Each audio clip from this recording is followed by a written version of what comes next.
तो दोस्तों, तुलसी पीठाधीश्वर जगत गुरु श्री राम भद्राचार्य जी का एक बयान सामने आ रहा है, जिसमें उन्होंने भविष्यवाणी की है कि प्रधानमंत्री नरेंद्र मोदी 2024 में दोबारा प्रधानमंत्री बनेंगे।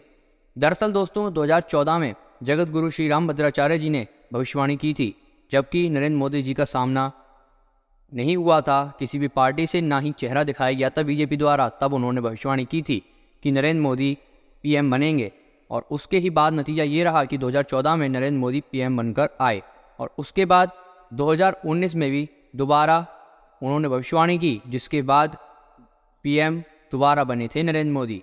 उसके बाद योगी आदित्यनाथ पर भी उन्होंने एक भविष्यवाणी की थी, जिसके बाद योगी आदित्यनाथ का भी चेहरा वापस आया है उत्तर प्रदेश में। इसके बाद लोगों की आशंकाएं और आशाएं बढ़ चुकी हैं कि क्या इस बार भविष्यवाणी सही होगी, क्योंकि उनकी आज तक की भविष्यवाणी कभी खाली नहीं गई। उन्होंने राम मंदिर के ऊपर भी काफ़ी भविष्यवाणियाँ की थी जो कि सच हुई, और उन्होंने ये तक कह दिया कि दोबारा प्रधानमंत्री नरेंद्र मोदी बनने के बाद वो सबसे पहले रामायण को राष्ट्रीय ग्रंथ घोषित करने की मांग उठाएंगे संसद में, जिसके बाद वो प्रस्ताव जारी भी किया जा सकता है। और पीओके को दोबारा वापस लाने के लिए भी उन्होंने ये कहा है कि नरेंद्र मोदी दोबारा बनने के बाद प्रधानमंत्री पीओके भी वापस ला सकते हैं। इसके बाद पूरे भारत में सियासत जोरों पर है।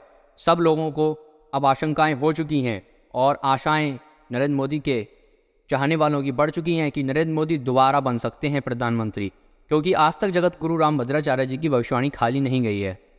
इससे पहले उन्होंने राम मंदिर के ऊपर भी काफ़ी बयान और भविष्यवाणियाँ की थी, जो एक से एक सही निकली थी। तो जानते हैं पहले कि जगत गुरु राम भद्राचार्य जी आखिर हैं कौन। जगत गुरु राम भद्राचार्य जी एक पीठ यानी तुलसी पीठ के जगत गुरु यानी महंत हैं, जो कि बचपन से ही नेत्रहीन हैं। उसके बावजूद उन्हें सारे ही पुराण और वेद कंठस्थ हैं। ये एक चमत्कार की बात है कि जिसकी नेत्र ना हो बचपन से, उसे सब कुछ कंठस्थ हो। उसके बाद तुलसी पीठाधीश्वर जगत गुरु श्री राम भद्राचार्य जी ने राम मंदिर के लिए गवाही भी दी थी, जिसमें सामने मुस्लिम जज के सामने ही उन्होंने 441 प्रमाण रखे थे, जिसमें से 439 तो बिल्कुल स्पष्ट निकले थे और 3 भी उनके ही पक्ष में आए थे, जिसके तहत जगत गुरु राम भद्राचार्य जी की लोकप्रियता बढ़ती गई।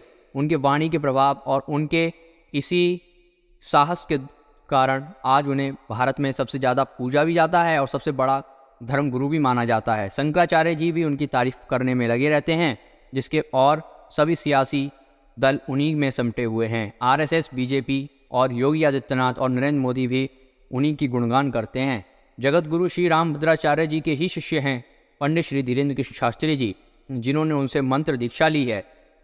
पंडित श्री धीरेन्द्र शास्त्री जी के ऊपर जब प्रश्न उठाए गए थे, उसके बाद भी प्रेस कॉन्फ्रेंस में जगत गुरु श्री राम भद्राचार्य जी ने ही आकर जवाब दिए थे और अपने शिष्य का बचाव किया था, जिसके बाद लोगों को पता चला था कि जगत गुरु श्री राम भद्राचार्य जी ये पंडित श्री धीरेन्द्र कृष्ण शास्त्री जी के गुरु हैं।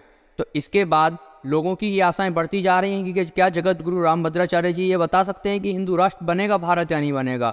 ये जगत गुरु श्री राम भद्राचार्य जी ने अभी तक नहीं बताया है, लेकिन लोग इसकी मांग उठा रहे हैं कि जगत गुरु भगवान ये चीज़ बताएं। तो आपको कैसी लगी ये वीडियो और क्या आपको जानकारी से संतुष्ट हुए, और क्या लगता है आपको क्या नरेंद्र मोदी दोबारा आएंगे? तो कमेंट में जरूर बताइएगा। जय श्री राम दोस्तों।